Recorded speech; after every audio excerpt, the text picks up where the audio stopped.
CCTV news channel के साथ में मीडिया ब्यूरो सोनूदेव। 5 अक्टूबर को विजयदशमी के दिन दिल्ली के अंबेडकर भवन में सामाजिक कल्याण मंत्री राजेंद्र पाल गौतम और भारतीय बौद्ध महासभा के राष्ट्रीय अध्यक्ष राजरत्न अंबेडकर ने 10,000 लोगों का धम्म दीक्षा दिलाई। साथ ही साथ डॉक्टर बाबा साहब भीमराव अंबेडकर की दी हुई 22 प्रतिज्ञा का शपथ ग्रहण कराया। ब्रह्मा विष्णु और महेश को कभी ईश्वर नहीं मानूंगा, और ना ही उनकी पूजा करूंगा। बात कर रहे हैं कि मंत्री राजेंद्र पाल गौतम आम आदमी पार्टी को क्यों नहीं छोड़ रहे हैं और विधायक का जो पद है उसे क्यों नहीं छोड़ रहे हैं?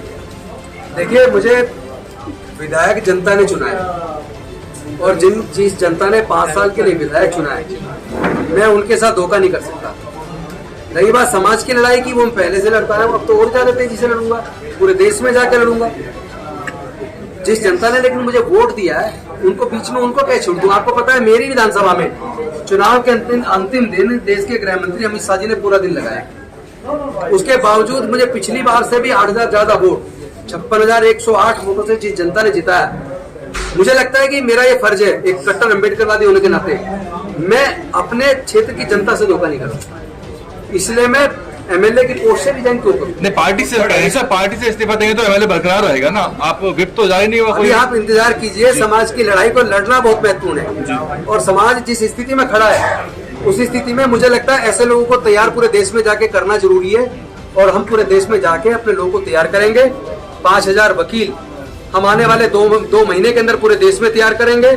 अपने डॉक्टर्स, इंजीनियर्स, प्रोफेसर, साइंटिस्ट और अपना जो इंटेलेक्चुअल का एक टीम थिंक टैंक तैयार कर रहे हैं, कहूँ या ये कह दूं तैयार हो गया है।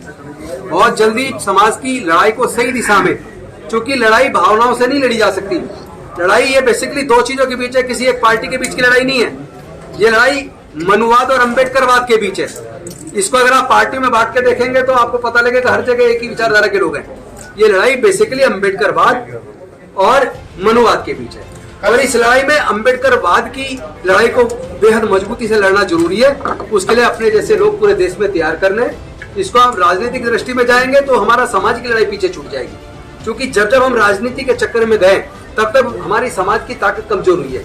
राजनीति को अपने रास्ते पे चलने दो, लेकिन समाज की लड़ाई को किसी को तो आके लड़ना पड़ेगा ना। हमने संकल्प किया, हम टीम तैयार करेंगे पूरे देश के अंदर अपनी सामाजिक लड़ाई को, जो आए दिन जो जुर्म जाति समाज के ऊपर हो रही है, हमारा दिल दुखता है, आंखों में आंसू निकलते हैं, ऐसा लगता है सीना छलनी हुआ पड़ा है। क्या करेंगे मंत्री बने रह के, एमपी एमएलए बने रह के अगर इस लड़ाई को लड़ पाए? सर, जो साथी आपके साथ लगातार बने हुए थे वही कह रहे हैं और आपके ऊपर आरोप भी लगा रहे हैं कि आपको इस्तीफा नहीं देना चाहिए था, चाहे कोई भी दबाव रहा हो, तो आपको बर्खास्त कर दिया जाता तो एक बड़ी लड़ाई तैयार। मुझे लगता है कि जिस तरह की परिस्थिति पूरे देश में है, इस देश में मनुवाद से लड़ाई को लड़ना ज्यादा महत्वपूर्ण है बशर्ते की कुर्सी पे बने रहना। तो मुझे कुर्सी पे बने रहने, मैं आपको सच बताऊं तो मैं पहले से ही मेरे मन में विचार चल रहा था कि जल्दी से मुझे रिजाइन करके अपने समाज की हक अधिकार की लड़ाई के लिए पूरे देश में निकलना चाहिए। तो परिस्थिति ऐसी बनी कि एक तरफ अम्बेडकरवाद और तथागत बुद्ध का धम्म है और एक तरफ मंत्री पद की कुर्सी है। तो मुझे लगा कि मुझे मंत्री पद की कुर्सी को लात मार के अब अपने बाबा साहब के रास्ते पे आगे बढ़ना चाहिए। मुझे जो उस वक्त उचित लगा वो मैंने कर लिया। हो सकता है इसमें वैसे अगर कोई गलती समाज को लगता हो कि समाज से पूछना चाहिए था, तो मैं उसे अपनी गलती जरूर मान सकता हूँ कि मुझे समाज से नहीं पूछा मैंने। कल मनीष सिसोदिया जी को सीबीआई ने नोटिस देकर के बुलाया, पूरी पार्टी रोड पे थी और आप 5 घंटे तक थाने में बैठ रहे, जनाब देश भी नहीं पहुंचा पार्टी। लेकिन मेरे समाज के लोग पूरे देश में खड़े हैं ना। हमें पता है दलितों की लड़ाई दलित लड़ते हैं, हमारी लड़ाई को लड़ने के लिए कोई दूसरा नहीं आता, इतिहास गवाह है। हमारा समाज अपने दम पे लड़ाई लड़ता है, लेकिन हमें किसी सहारों की जरूरत है। समाज आपके साथ है, आप केजरीवाल साहब के साथ हैं। देखिए, मैं बार बार दोहरा रहा हूँ, आप बार बार राजनीति की तरफ ले जाना चाह रहे हैं। आप लड़ाई को राजनीति को मोड़ने की बजाय समाज की लड़ाई को तैयार करने में सहयोग दें। सर, समाज में एक मैसेज नहीं जा पा रहा है कि ये दोनों लोग अलग अलग है। वो जाएगा message, you wait for some time.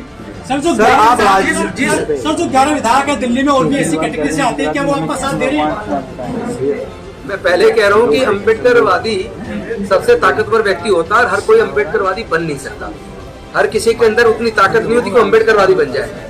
अम्बेडकरवादी कसौटी पे खड़ा उतरना बहुत बड़ी बात है। कट्टर अम्बेडकरवादी बीड़ी, सिगरेट, शराब, बियर, विस्की, पान, तंबाकू, गुटखा टच नहीं करता, विचार नहीं करता, किसी का अपमान नहीं करता, किसी को ठेस नहीं पहुंचाता, किसी का हक नहीं मारता।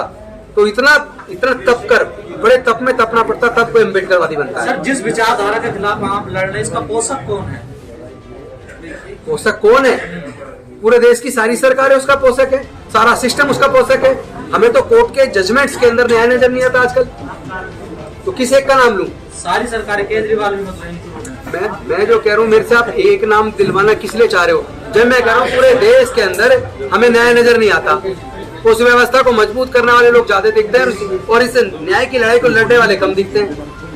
तो उसमें आप एक एक सवाल में अंदर सर मंच के सामने जब आप बैठे हुए थे, सर आप उस पार्टी का हिस्सा है। मैं एक अम्बेडकर राजनीति और व्यवस्था बदलने आए, व्यवस्था बदला या नहीं? देखो, व्यवस्था बदल जाती है अगर, तो हमारे समाज को रोज रोज जो कत्ल हो रहे ये ना होते।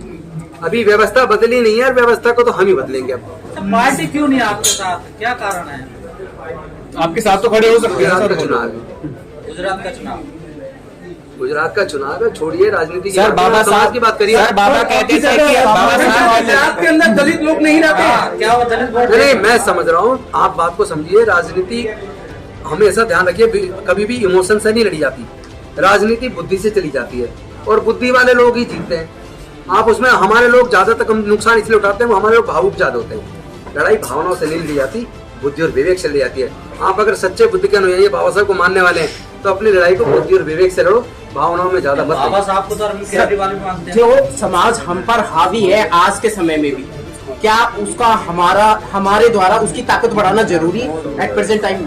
मुझे लगता है हमें अपने समाज की ताकत को एकजुट करना चाहिए। जब समाज की ताकत एकजुट हो जाएगी तो बाकी को जवाब मिल जाएगा। सर बाबा समाज को एकजुट करने की बात कर रहे हैं, लेकिन अभी आपने बोला कि अगर समाज कहेगा तो मैं राजनीति भी छोड़ दूंगा। बिल्कुल, ये तो समाज इससे तो एक कमजोर होगा ना, क्योंकि पावर सेंटर से एक और समाज का व्यक्ति कम हो जाएगा। नहीं, देखिए, मैंने पहले कहा समाज अगर कहेगा तो मैं इतना बड़ा तो नहीं हूँ कि समाज मुझे कह मैं फिर भी चिपका रहा हूँ। सर उस बात का तो आज भी सारा समाज के लिए आपको पॉलिटिक्स की भी तो जरूरत है ना समाज को। ना तो अच्छे लोग भेजेंगे ना, कट्टर अम्बेडकर भेजेंगे। अगर कट्टर अम्बेडकर लोग ज्यादा राजनीति में जाएंगे, वो MP MLA बनेंगे तो कम से कम वहाँ चुप तो नहीं बैठेंगे, लड़ाई तो लड़ेंगे। सर बाबा साहब कहते थे कि सामाजिक बदलाव के लिए राजनीतिक शक्ति की आवश्यकता है। क्या इसीलिए जो है आप अभी तक जो है अपना रुख साफ नहीं रख पाए? दो चीजें जी। एक तो उन्होंने कहा कि राजनीति वो मास्टर की है जो सारे ताले खोलती है, लेकिन हमारे लोगों ने इतना पढ़ने के बाद बाकी का नहीं पढ़ा। उन्होंने ये भी कहा था जिसकी सामाजिक ताकत मजबूत होती है उसकी राजनीति मजबूत होती है। तो अब अपनी समाज की ताकत को मजबूत करेंगे ना, ताकि हमारे लोग की राजनीति मजबूत रहे। सर आनंद जी को मंत्रालय दे दिया गया है, उनको शुभकामनाएं, उनका नाम नॉमिनेट कर दिया है और जल्दी वो शपथ लेंगे और वो हमारे साथी है समाज के, उस नाते हम उसको हर प्रकार का सहयोग करेंगे और उम्मीद करेंगे कि वो इस लड़ाई को आगे बढ़ाएंगे। क्या सर ये वक्त नहीं है कि जब वो क्या 5 अक्टूबर को आपके बगल में बैठे हुए थे वो 22 होंगे जी, क्या सर ये वक्त नहीं है जब सभी दलों को एक साथ आना चाहिए इस मुद्दे पर, ताकि बहुजन समाज की आवाज एक और भी तेजी से उठ सके? बहुत सारी पार्टियों के लोग इस मुद्दे पे साथ आए हैं और लोग इस लड़ाई को लड़ने के लिए तैयार हो रहे हैं।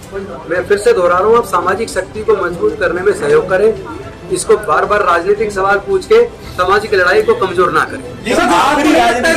आपके साथ में बसपा के लोग खड़े हुए हैं, मेरे साथ पूरे देश के लोग खड़े हैं, इसको भी राजनीतिक पार्टी में मत बांटिए। लेकिन सर समाज के जो लोग हैं वो तो फ्री बिजली पानी में लगे हुए हैं आज भी। आप इंतजार करो, लोग, हमारा समाज जाग रहा है और पूरे देश में अगर इतनी 22 प्रतिज्ञाएं पहली बार हुई हैं, इसका मतलब समाज जाग रहा है। उसको पढ़िए, समझने की कोशिश कीजिए। समाज अब और ज्यादा जुन जाति बर्दाश्त करने के लिए तैयार नहीं है और इतना जाग रहा है, आने वाले समय में हर बुराई के खिलाफ सख्ती से खड़ा नजर आएगा। सर इसमें कितनी सच्चाई है कि इस्तीफा जो है, ऐसी खबरें चल रही है कि मनीष सिसोदिया, मैं आपको बार बार दोहरा रहा हूँ कि आप बार बार राजनीति में किस लिए ले जा रहे हैं। मैं नहीं दूंगा इस सवाल का जवाब। जब तक आप आगे सवाल नहीं देंगे तो सवाल का जवाब दे चुका, मैंने अपनी मर्जी से इसलिए दिया क्योंकि मुझे समाज की लड़ाई को लड़ना है। राजेंद्र जी, आखिरी सवाल, मंत्री बने रहने के आदमी की कुछ सीमाएं होती हैं, लेकिन मंत्री पद से हटने के बाद MLA की कोई सीमा नहीं है। MLA सवाल पूछता है, मंत्री जवाब देता है, MLA तो मुद्दे उठाता है। तो अब हम समाज के मुद्दे पूरे देश में उठाएंगे। सर कोर्ट के साथ साथ रोड पर किस तरीके की लड़ाई लड़ेंगे आप कह रहे हैं? रोड पे तो एक अम्बेडकर जो लड़ता है आज तक, उसको और ज्यादा धार देंगे, मजबूती के साथ लड़ेंगे और कोर्ट में वकालत करेंगे उनकी, अपने लोगों की। वकील के तौर पे कोर्ट में लड़ेंगे और एक एक्टिविस्ट के तौर पे सड़क पे लड़ेंगे और एक MLA के तौर पे विधानसभा के अंदर उठाएंगे। सर समाज तीनों मोर्चे पे लड़ाई लड़ी जाएगी। एक विधायक के तौर पे विधानसभा में समाज के मुद्दों को उठाएंगे, एक वकील के तौर पे न्यायालय में उठाएंगे और एक एक्टिविस्ट अम्बेडकरवादी होने के नाते रोड पर उठाएंगे। सर समाज की नाराजगी है आम आदमी पार्टी से और आप आम आदमी पार्टी में अभी भी हैं, तो दोनों चीजों को साथ में लेके कैसे चलेंगे? आखिरी सवाल है आप प्लीज थोड़ा क्योंकि डिलेमा है ना, आपके लिए मुश्किल होगी। मैं अपने सुनिए, राजेंद्र गौतम के लिए कोई मुश्किल है, राजेंद्र गौतम रहे ना रहे कोई बड़ी चीज नहीं तो है। समाज का राजेंद्र गौतम एक व्यक्ति है, ये विचारधारा मजबूत होनी चाहिए, विचारधारा बढ़नी चाहिए। राजेंद्र गौतम आज नहीं कल मर जाए, पर ये विचारधारा नहीं मरनी चाहिए। इस विचारधारा का चलना बहुत जरूरी है।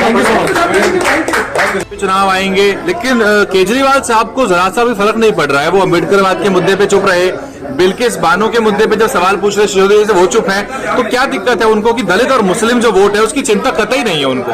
देखिए, आपने जो सवाल पूछा उस पर एक एडिशन अगर वो कर देते तो उसमें काफी आपका अच्छा सवाल होता कि दिल्ली के अंदर सीए एनआरसी पे उनका रुख क्या था। आप ये देखिए कि दिल्ली के अंदर दंगे हुए परंतु किसी भी मुस्लिम को न्याय नहीं दिला पाए, और वो खुलकर इस बात के सामने आए कि मैं जो अपने एजेंडे पर, अपने मुद्दे पर कायम हूँ। और अभी जो 22 प्रतिज्ञाओं का जो मामला था, उस 22 प्रतिज्ञाओं के मामले पर भी वो बिल्कुल खुलकर आए हैं कि भाई मुझे फर्क नहीं पड़ता, मंत्री रहे ना रहे, आप नहीं तो कोई और सही, और नहीं तो कोई और सही। समाज का वोट जो है, मतलब उनको इस बात का डर नहीं सता रहा कि समाज का वोट नहीं मिलेगा, छिड़क जाएगा? नहीं, उन्हें इस बात का डर नहीं है। क्योंकि उन्हें इस बात का डर नहीं है कि हमारे लोगों को विचारधारा से कोई लेना देना नहीं। वो साहब काशीराम को नहीं मानते।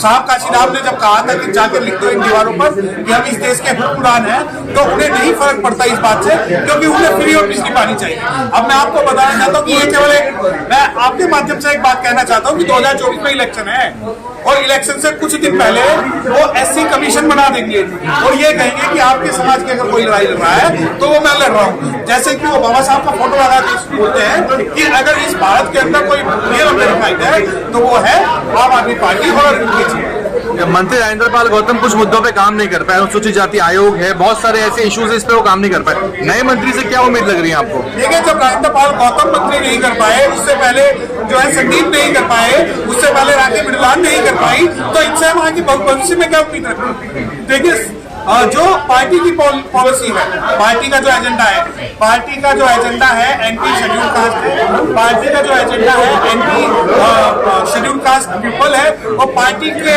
जो खुलकर ये एजेंडे पे बात करते हैं कि हम बाबा साहब की फोटो तो लगाएंगे पर उनके सिद्धांतों को। इस मुद्दे पे सब जिस पार्टी से आप जुड़े हुए हैं, आप तो हैं मुखर, आपकी पार्टी भी शांत रहती है, दिल्ली में है बाकायदा वो। देखिए, अगर आप बहुजन समाज पार्टी की बात कर रहे हैं खुलकर, तो जरूरी नहीं है कि बहुजन समाज पार्टी का हर कार्यकर्ता इस मामले में साथ दे। प्रदेश अध्यक्ष तो है ना ये मौजूद, तो यहाँ पर बहुत सारे लीडर्स हैं, प्रभारी हैं।